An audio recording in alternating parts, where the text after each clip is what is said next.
like to start by introducing myself. My name is Mike Chandler, and I'm joined with my colleagues Ava Jacob and Jeremy Koufakis. I'd like to personally thank the Mazda team for tuning in so early. I know it's pretty early on a Tuesday or a Wednesday, and I appreciate that.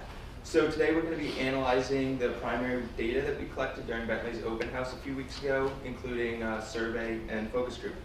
Now I'm going to pass it off to Jeremy to discuss the demographics of our survey respondents. All right, so in terms of the survey response, there was 198 people total, and we decided to analyze this data in respect to age by splitting them up into two groups. The first group is the under 22 group, which consisted of 102 of the total respondents, and the second group consisted of the people over 40, and that consisted of 93 of the total respondents. The reason why we decided not to include the 22 to 40 age group was because only 3 people in that age group took the survey, so it did make sense to include them in our research.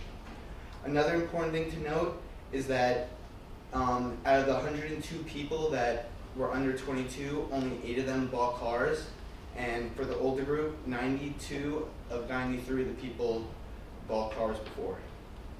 Now, the reason why we decided to split it into these two age groups was because of Mazda's demographics, and by looking at Mazda's demographics, it was clear that both of these age groups are very important to Mazda. The reason why the over 40 age group is very important to Mazda is that the average age of a Mazda purchaser is 47, so that's exactly why the over 40 age group fits perfectly for Mazda. And the other important thing to know about that is that 47 was the lowest of any automobile manufacturer. And the reason why the under 22 age group is very important to Mazda was that Mazda has the second highest percentage of buyers between the ages of 18 to 34, which accounted for 18% of Mazda's customer market. And now I'm going to hand it off to Mike, who's going to talk about the survey respondents' opinion of tablets. Thanks, Jeremy. So, as Jeremy mentioned, we broke it down into this younger and the older group. So what we wanted to look at next was how they felt about the use of tablets in sales. So we looked at their most positive buying experience, and in the front you can see those whose most positive buying experience involved a tablet, while in the back it's those who didn't. So in the back, let's look at the potential. So that means that you can see that the older people were more hesitant about tablets. A lower percentage of them thought that a tablet would have created a more positive buying experience. But then when it comes to the older demographics experience with tablets and sales, it actually outweighs the younger. So it shows that though they are more hesitant, when they actually get their hands on it, they're kind of surprised and it increases. And we're kind of surprised about the younger demographic being so hesitant about using tablets in sales.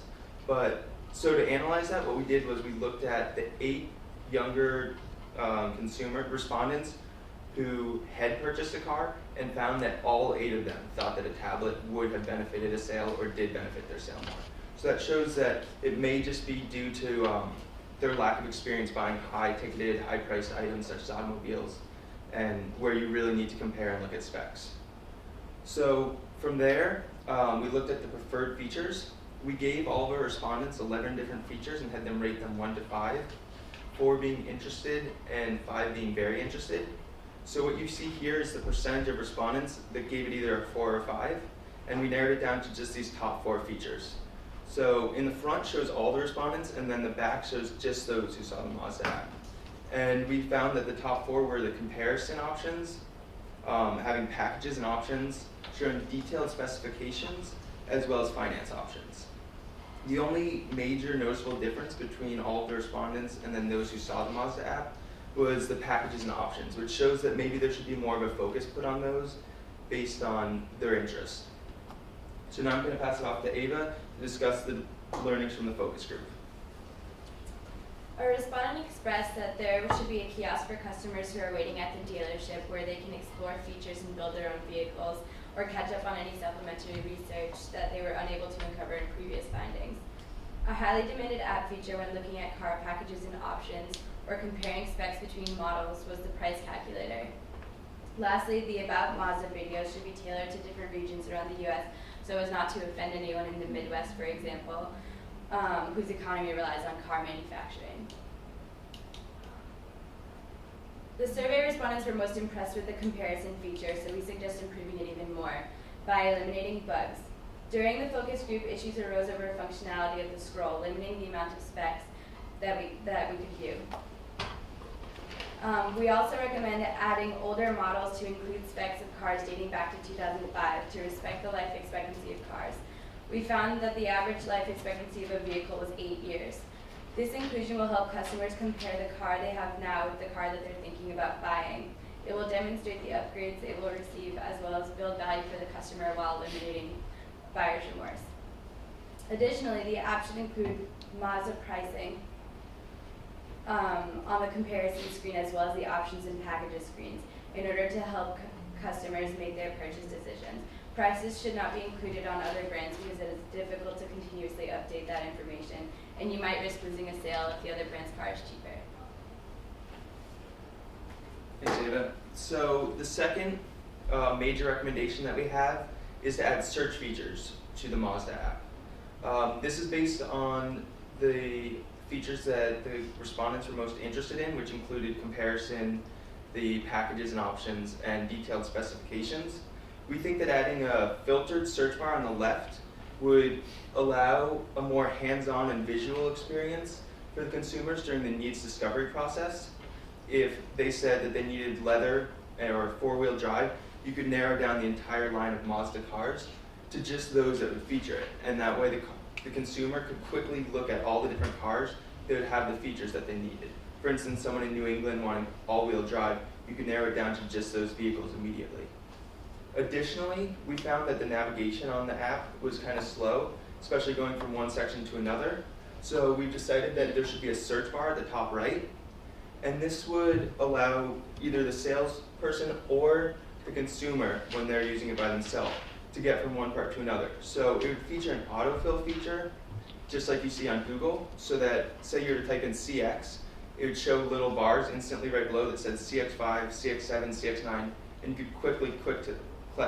So say you're on the test drive screen and a customer quickly wants to look at some specs about their car after you mention its handling, you could quickly type in CX at the top without having to go back to the main screen and finding the car itself. So these are the suggestions that we built based on the primary data we collected. We have some other ideas based on the focus groups that we look forward to sharing with you in the future after we've completed some more research. I'd now like to open the floor up to any questions you might have. Tell them all that. All right, and Cooley is dialing in. And I will close the audio here so they will not interfere.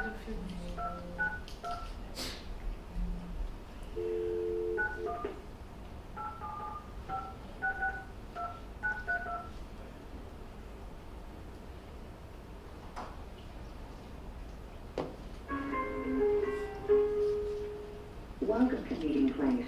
Enter the meeting. At the tone, please state your name or location. When finished, press the pound key. Bentley. Nothing pending. Bentley. Hi, folks. Can you hear us? Yes, we can. Excellent. Can you hear us? Fantastic. Perfect. Go ahead if you have questions.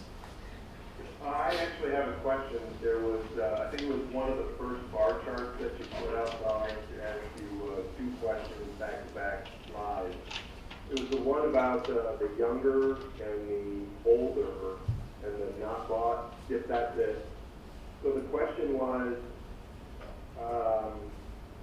just this slide. The individuals, if we ask anything on the younger individuals, if they actually owned a vehicle, maybe they didn't purchase it themselves, but did they have access to a vehicle, say, on campus, and were they maybe a part of the buying experience, even though they weren't necessarily the owner, maybe they were a co-signer or a buyer, excuse me, maybe they had been there with mom or dad?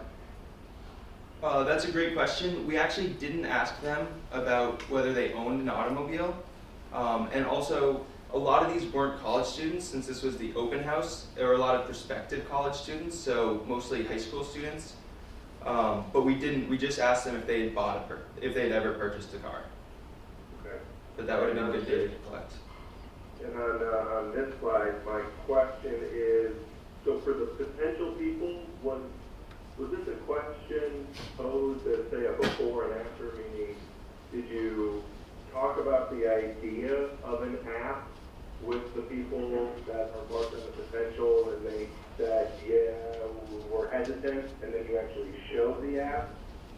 flu folks, and then they had this positive response to it?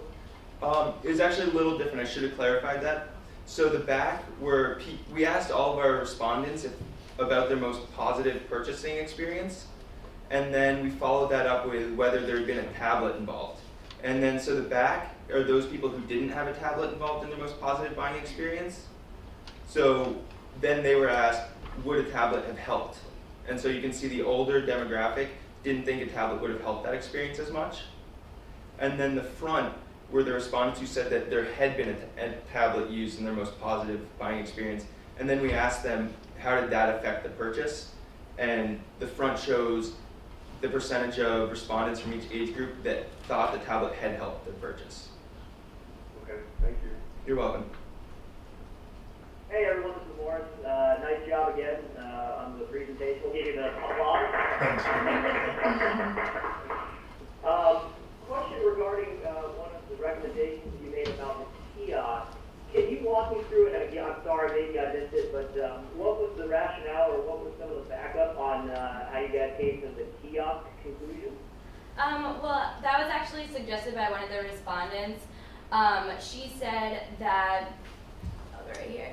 One of the respondents said that typically when parents go to get cars or go to find out more at the dealership, it's on a weekend when they aren't working. So they said that dealerships were really crowded, and I just thought that it would be a good place to have people while they're waiting, like just be able to play with iPads at the kiosk and experiment with what kind of cars or specs they would like.